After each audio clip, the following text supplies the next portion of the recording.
Anyway, let's talk about some of the old wrestling, Brian. The Dark Side of the Ring episode this week was on the Sheik, not the Iron Sheik, but the original Sheik. And, again, my favorite part is just getting a chance to see the video. And I know somebody's going to say, well, Cornette, you got all those VHSs. Well, I like seeing it all in one place, and I want other people to see it too. Video of the Sheik in 2025 instead of the 87th replay of the fucking Hell in a Cell between Vince and Stephanie or whatever. The video and the talking heads were a combination of, the guys. Obviously, this was Sabu's last public interview, I guess, that he did. But the guys that worked with him, the Sheik, telling stories about him, and they got the grandkids, the two granddaughters and the grandson, to kind of talk about the family side, which was cool because you never hear from them. But otherwise, and it wasn't a step-by-step delineation of his entire career, which lasted for 50 fucking 2 years or whatever. But I liked the footage and the stories.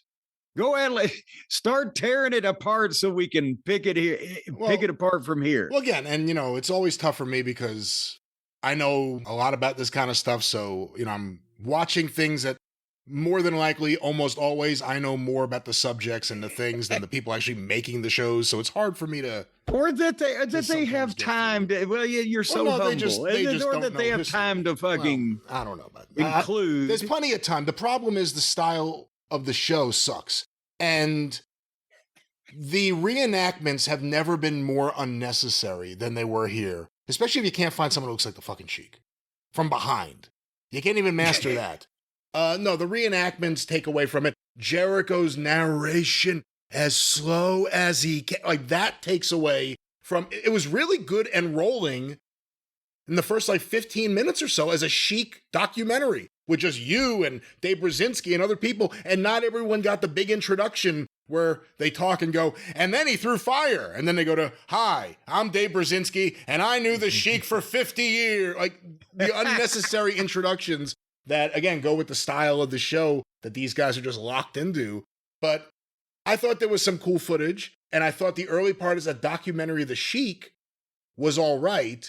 But again, the reenactments at this point are just a waste of money and a waste of time, probably just to justify the existence of the show. Well, thank you for that cheerful assessment. But you were great. You were great. You were great. And I liked your outfit. It was a change of outfit from last time, so a different color shirt. Well, thank you. I can't remember what the fuck I was wearing, and I just watched this show. I don't know. You've been on every single episode this season, just about. They still need to do a slow-mo close-up of, I'm Jim Cornette, of you holding the magazine. It almost makes it creepy. It's so slow. It's like, oh my God. Well, but the thing is that the more of me, the magnitude of me, it draws the numbers. I can't fault them for that, Brian. I think that's exactly what it is. Yeah. They pretty much, next season, one of the episodes is going to be 30 minutes slow-mos of me just making faces. It's sort of like the Puppy Bowl. You'll just sit and watch it. To get away from my critique, and for anyone who thinks I'm just a negative guy, I'm sorry. I'm just a guy who knows my shit about not just wrestling, but also documentary film.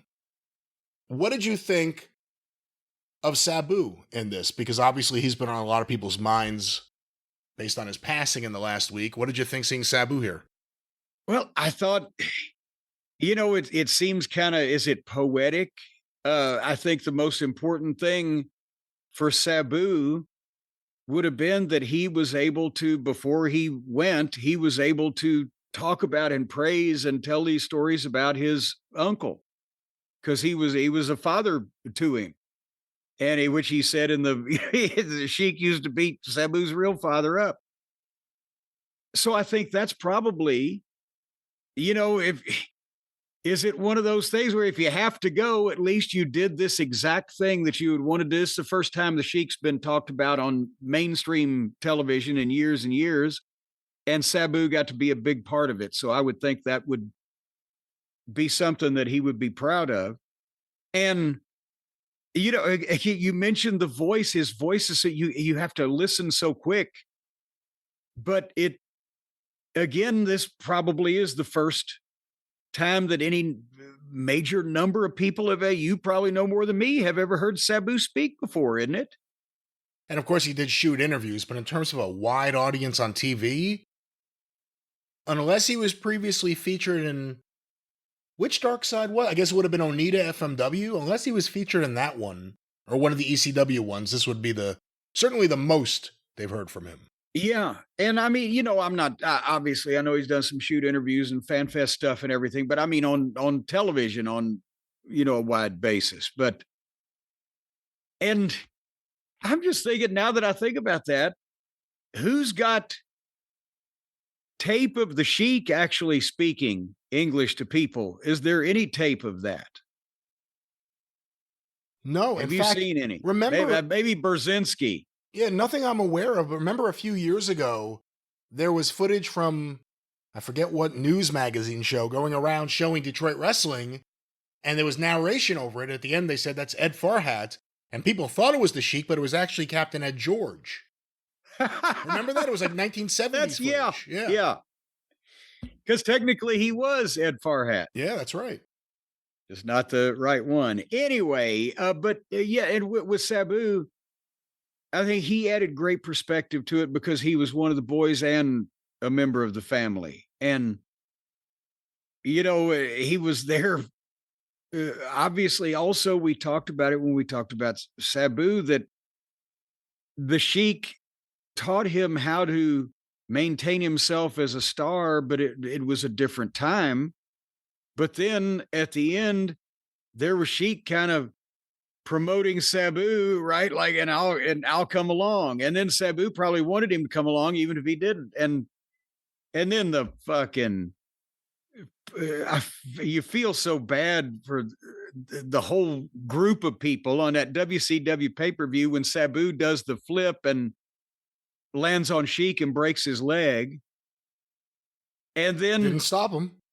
Well, I know, but that's the thing. He was not supposed to throw fire. On the clip they showed on the Dark Side episode, or if you go back and see that pay-per-view, wherever it may be located, they didn't want him to throw the fire on the pay-per-view, and he wasn't supposed to throw the fire. And Sabu wins the match. Boom, 1, 2, 3, whatever. After the moonsault that breaks the Sheik's lower leg, and Sheik's out there limping. And he just leans in the ring and throws it was a masked guy. I can't remember who it was, but he throws Mr. JL, Jerry Lynn. Mr. JL, that's right. Okay. He throws the fireball at Jerry Lynn there in that mask who didn't even know it was coming. And he's like, what the fuck just happened? And everybody almost missed it because it wasn't even being focused on. So it's just a train wreck. I remember when they brought him to ECW in early 94. As soon as I say who was a part of this, you'll know who was responsible for him getting there. It was him and I think Kevin Sullivan versus two people. I forget who. I think it was the night the line was crossed, February 94. And, there's all this chaos happening all up and down the card. When the Sheik came out, like the giant speakers or units that were part of the ECW entrance in the arena, like he pushed them over or something. Because all of a sudden you just see like this tower fall down, and there's like this little old man like not worried at all about this.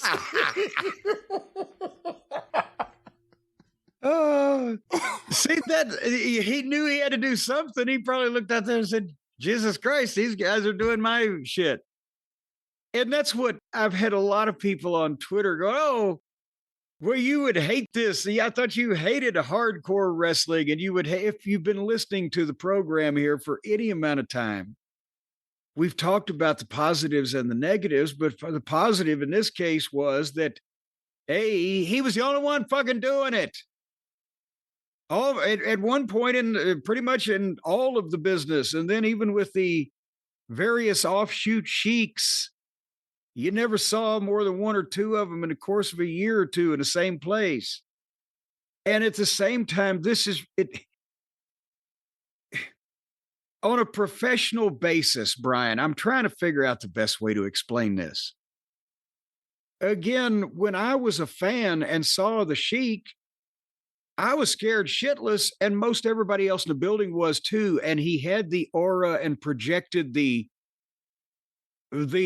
attitude that he could go after somebody and do anything, and he would do that enough that you would kind of believe it, right? And the matches were chaos and insane, and there's blood, and there's objects, and there's fire, and there's whatever, and the energy level is always up.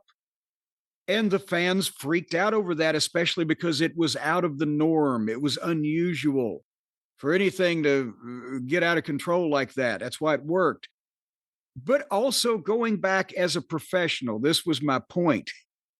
You can look and see that besides being very energetic with a fucking blade, nobody was going to get really hurt in a match with the Sheik.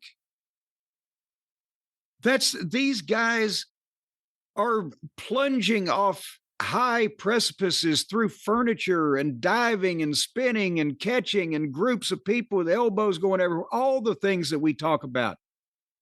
And there's much more professional risk in doing bullshit like that than there was in working with the Sheik, much less the death matches now where they're in barbed wire and the light tubes and the fucking Legos and the thumbtacks, and it's just childish, ridiculous shit that is involving obvious cooperation amongst people with no fucking aura whatsoever, that don't have reputations and can't change the mood in the room.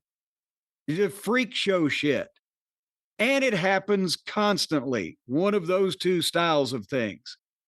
That's the problem why I can have admiration for the Sheik having been the single biggest money drawing heel of the modern era and what he was doing, and still piss on this shit.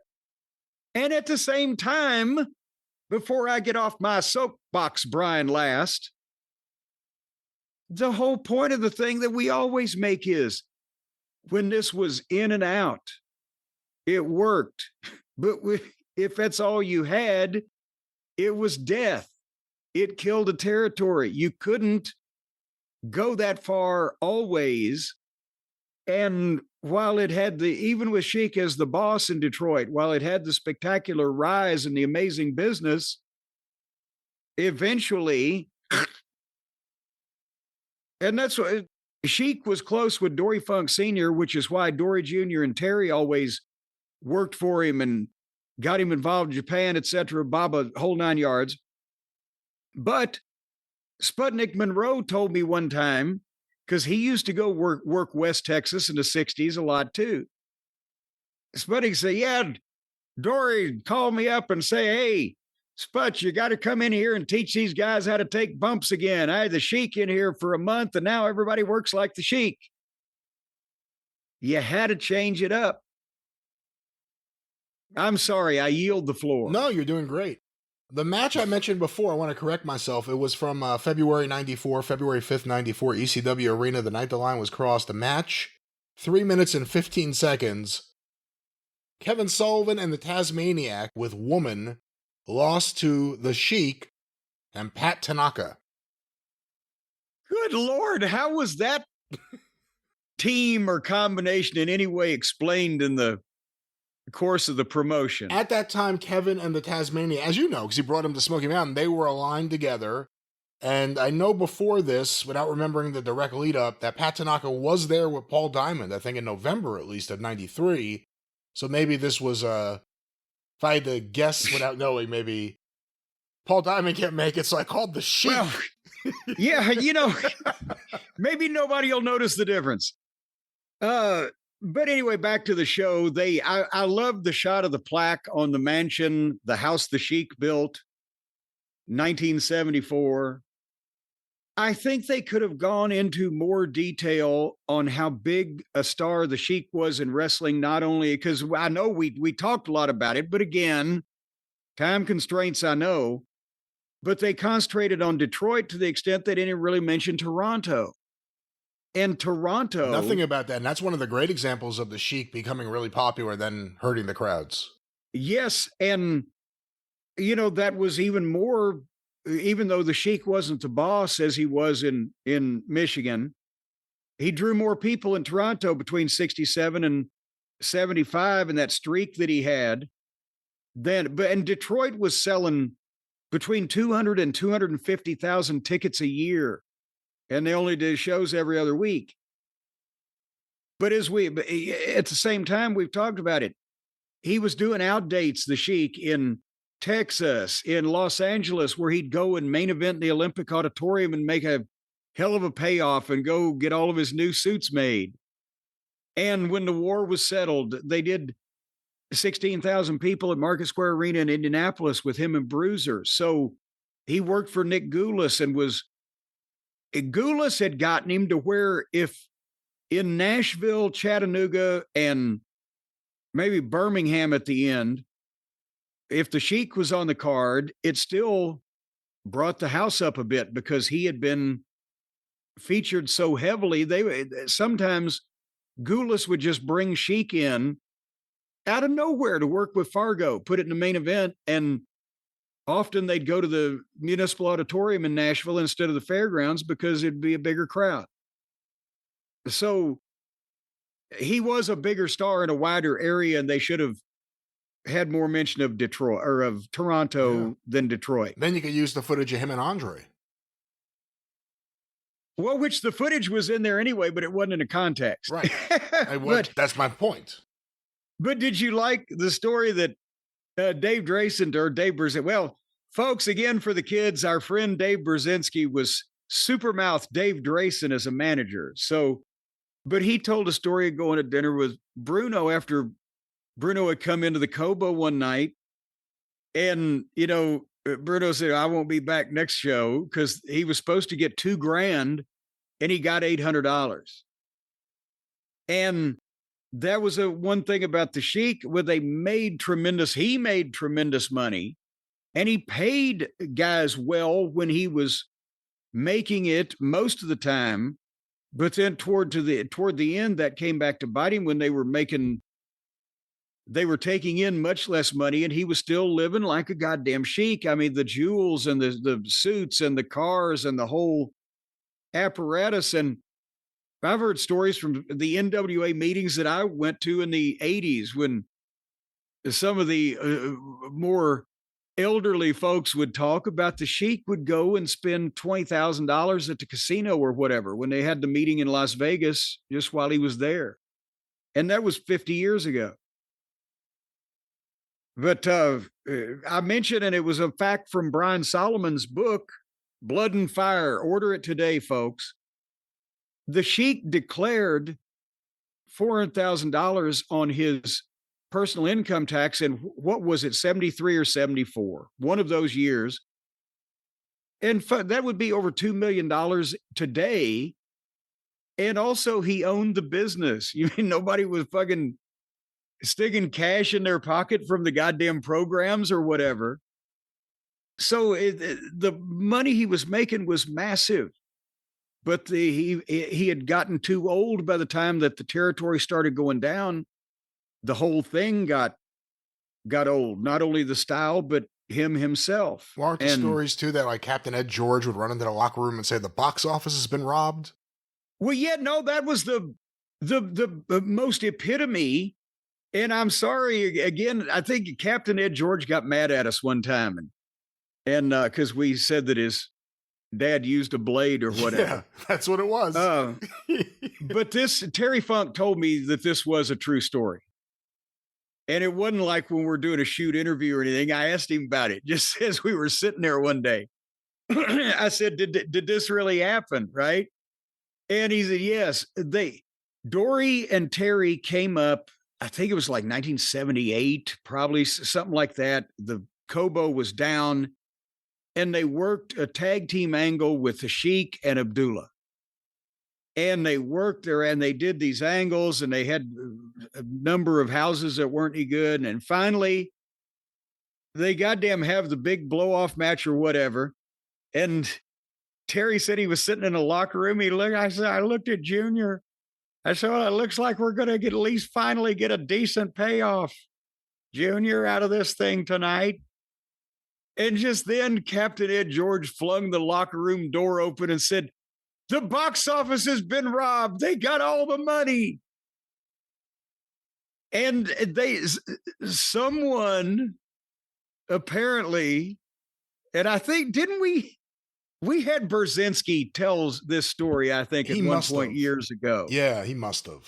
But I think someone actually did go to the box office and get the money, but we're not totally sure how it happened. And yeah, Well, I think and it was also in question how many times the box office was robbed around that period of time. well, that was the only time it got knocked over while the Funks were in the house. Because after that, they were. But yeah, they robbed the box office, and that's what he had that second run. The time period that Sheik got to be a star for Baba and All Japan and the Sheik and Abdullah versus the Funks program and et cetera, was, well, really 77 to 82-ish, right before both the Japanese companies started really young in their rosters and up in their in-ring. Well, also the arrival of Brody and Hansen. Well, Brody and then Hansen. Yeah, which, but that's the thing, is the Sheik's gimmick was so new, and they'd seen the pictures and they'd never seen him live, and he got over massive as he usually did. But then unfortunately, after a few years, he was by that point 50, mid 50s at least, or late, by the early 80s. And just, it didn't work out. And so then what did the one, was it the one guy, I don't know if they asked Solomon. They had Jim Friedman, who wrote the book Drawing Heat, that was about the small time Ontario circuit, and the Bearman, Dave McKigney, et cetera, Sheik was working with. But Sheik and his wife at one point were living in the kitchen of the mansion because they couldn't afford to keep it up. No, and that's, I think that's the same guy that put it in perspective, because so much happened in this thing so quickly, and it went from black and white to color, and no one really put a gauge on it. And that guy said, he was born in the 20s. Yeah. And that was like the moment where it's like, wow, he really was, like, by the late 70s, he was already incredibly old to be doing what he was doing. And then he just didn't stop. Well, and see, there was a thing, and again, Solomon covers it in his book.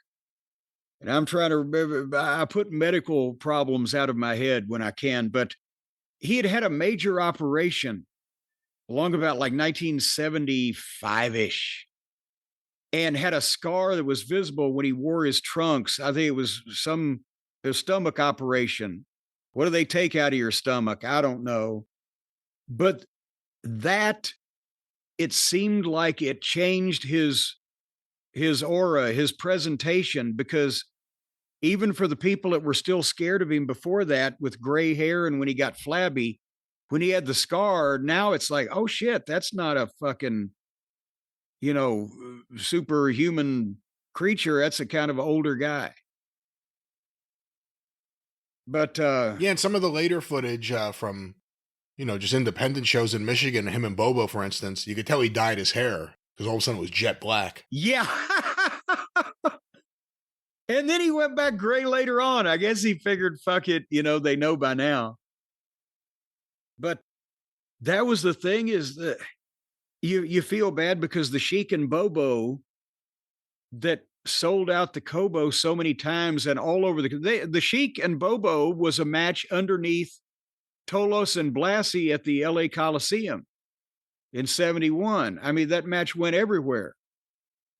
And then they were doing it in front of 300 people in Brantford, Ontario, or whatever, 35 years later. It's just... You bring up Tolos, I forgot all about it when FMW was bringing over the Sheik. Remember they booked for one of those stadium shows, Killer Kowalski against John Tolos in like 1992 or 93? Yes.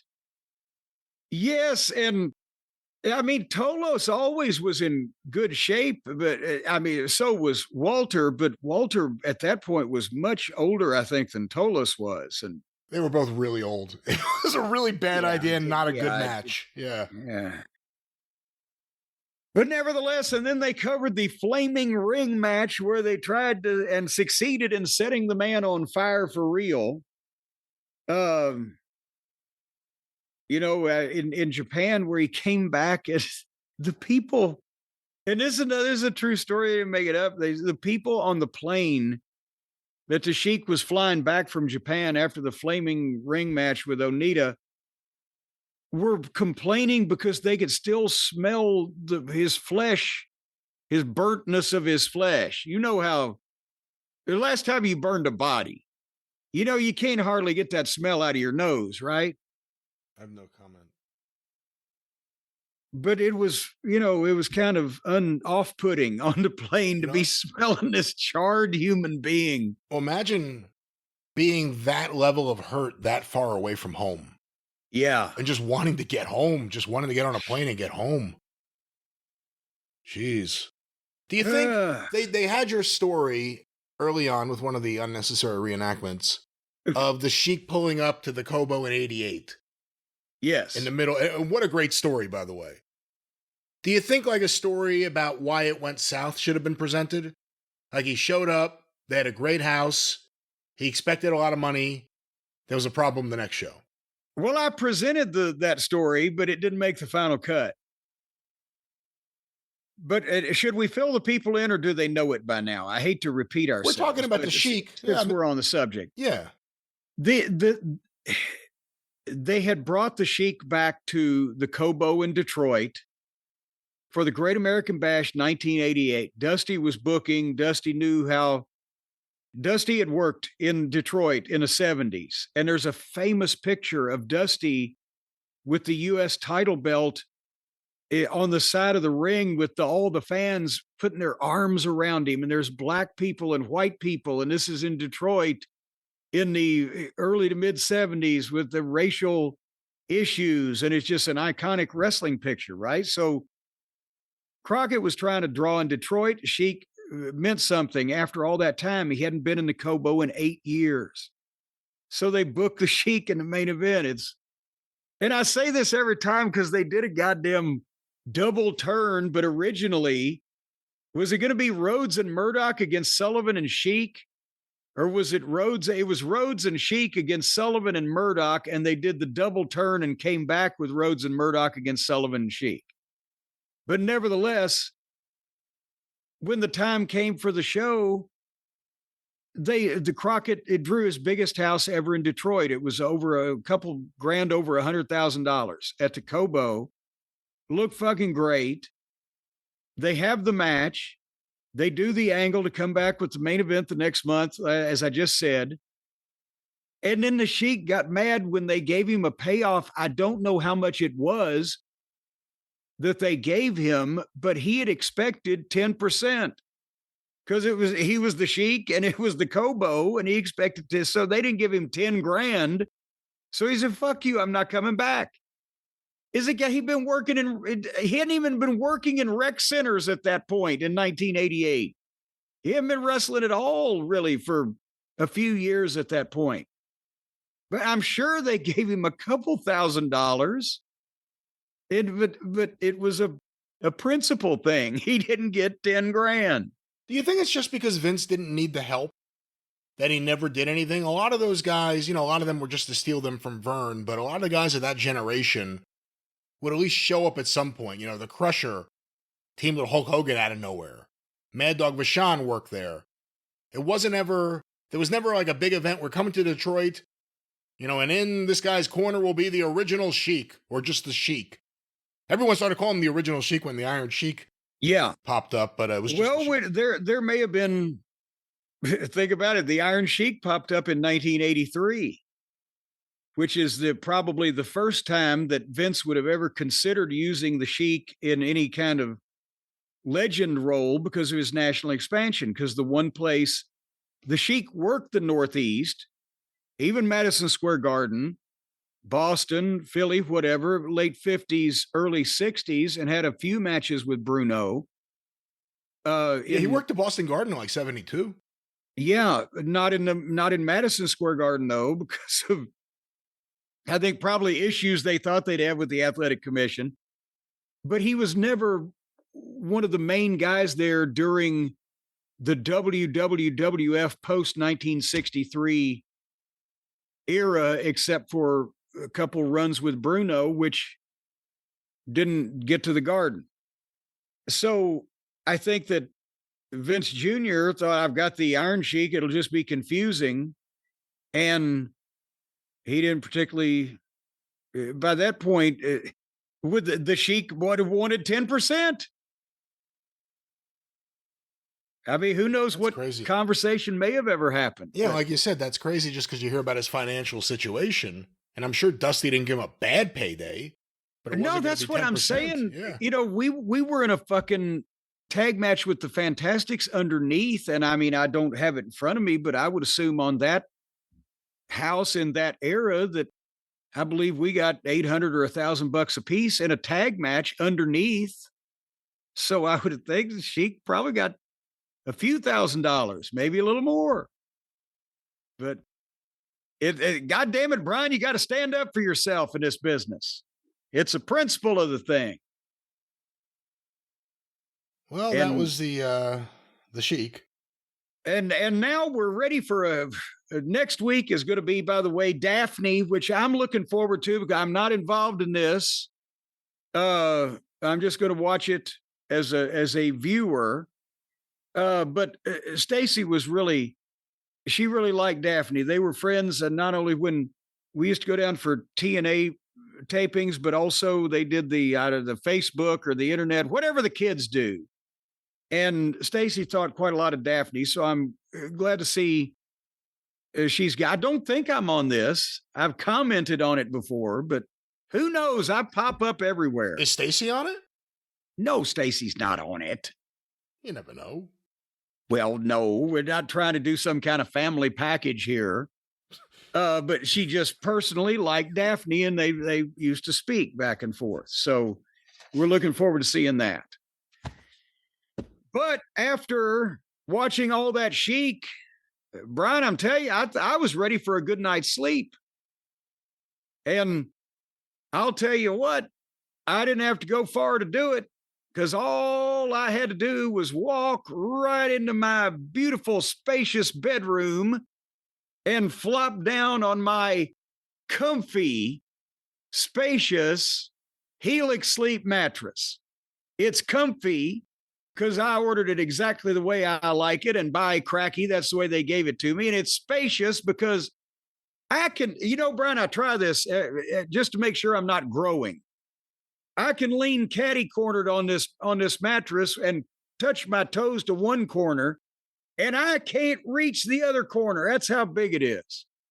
That's where you got room to spread out, Brian. That's what people are sleeping in confined spaces these days. Have you heard about this on the news? I've not. What news exactly are you talking about? America's Most Wanted? Well, no, you hear it on the news that people, as the modern world progresses and space becomes at a premium, people are sleeping in confined spaces. You got those businessmen's hotels over in Japan where they sleep in like drawers, like they did in, like on Seinfeld. You pull out the drawer and there's a person sleeping there instead of your old dirty underwear. Or because the mattresses have risen in cost in all these fancy Dan brick and mortar mattress stores over the past number of years, a lot of people are opting to either buy a smaller mattress or get a big one and split it with their next door neighbor. And when they cut it down the side, it never really, when you cut that thing in half, Brian, it's going to lose some of its integrity. When you cut what in half? The mattress that you're splitting. Don't cut the mattress. No, you don't have to split any mattress. Don't cut the mattress. You do. That's not what it's meant for or made for or anything. You do on these expensive mattresses from these big name retailers because they cost so much. You got to go with sometimes. They'll buy a mattress, and not only will they cut it down the middle and split it with their next door neighbor, but then that guy will rent that piece of mattress out to the guy next door. What? Just on the weekends when he has his son-in-law come over. I don't know what's going on over there in Louisville right now in that neighborhood. The point is you got to save money and get a comfortable mattress where you can have a good night's sleep. Yes, I agree. Yes, and that's why you go to Helix. If you've got night sweats, they can cool you down. If you've got back pain, they can prop you up. If you've got delirium tremens and wake up screaming every night. They've got actually deluxe mattress accessories, including something you can stuff in your mouth so you don't wake the rest of the house up. They've got all these type of things. And Brian, we got a holiday coming up. Memorial Day. That's where you sit down and you remember all of the nights that you didn't have a good night's sleep. And then on Memorial Day itself, you buy you a new mattress. That's the way they celebrate it over in Bolivia and parts of the Fiji Islands. Well, we can save you money. We don't know any of that, but we could save people money. Let's focus on what we know. We know that. Yes, we do. And because all you got to do is go to helixsleep.com/JCE. And I'm going to tell you what, the Memorial Day sale is in full force, 27%. 27% off site-wide, and a free bedding bundle, which is a sheet set and mattress protector with any deluxe mattress order or elite mattress order. Now, the sheet set and the mattress protector, I believe that also comes with the thing that you can stuff in your mouth in case you wake up screaming in the night. It does not come with that. No, Helix has nothing to do with your night sweats, Jim. Oh, so you're supposed to stick your head under the mattress protector so when you're screaming in fear from your nightly nightmares, you won't wake up the rest of the house. Again, let's focus on the percentage of the audience, which is likely all of them, that don't have these issues. The pleasant night's sleep can only get better with a great mattress, a comfortable mattress, a mattress just for you. We have Helix here in my house. You have them over there. I know you love them. We love them. We never cut them in half. We love them. We sleep on them. Helix, they're there for you. Tell them, Jim. You love them. You sleep on them. Sometimes you just grab them and squeeze them real tight. Whether you got snoring or back pain or sleep apnea, or whatever the case, you might be able to be addressed by one of the fine mattresses at Helix. You go, you take the quiz, you tell them what kind of thing you like, what problems you got. You tell them about that digestion and acid reflux in the middle of the night. You tell them about the way you secretly cheated on your first husband and never did tell him before he died in that awful flaming plane crash. What? You tell them a variety of things, and then they fix up a mattress that's just for you. Oh. And boom, and you're going to save. I don't know why it's funny that that's the example you used. You have the flaming dead. You're going to save 27% off site-wide. You're going to get a free bedding bundle. Oh, yeah. That sheet set and mattress protector with any of the Luxe or Elite mattress orders. And that's the Memorial Day sale. But hurry, because that don't last forever, because Memorial Day is coming up. And then you'll just be screwed by the first part of June. So anyway, helixsleep.com/JCE. And just remember, folks, even if you weren't thinking about getting a new mattress, as we talked about on the program here a week or two ago, just think of all the things that you've done on that mattress if you've had it for a while, and or your significant other or your pet or anybody else that's been on it, and the stains that they may have made. And those sheets don't catch everything. It's going to end up on that. Stick your nose in the mattress you're sleeping on right now and tell me if you can get a good night's sleep. helixsleep.com/JCE. Just clear all that negativity out of your life for 2025. We love Helix. You will too. helixsleep.com/JCE. Let's be positive here. Yes. No poop on a Helix Sleep. No vomit. No boogers. At the end. Why do you have to add any of this? No well, I'm thinking, but think about this.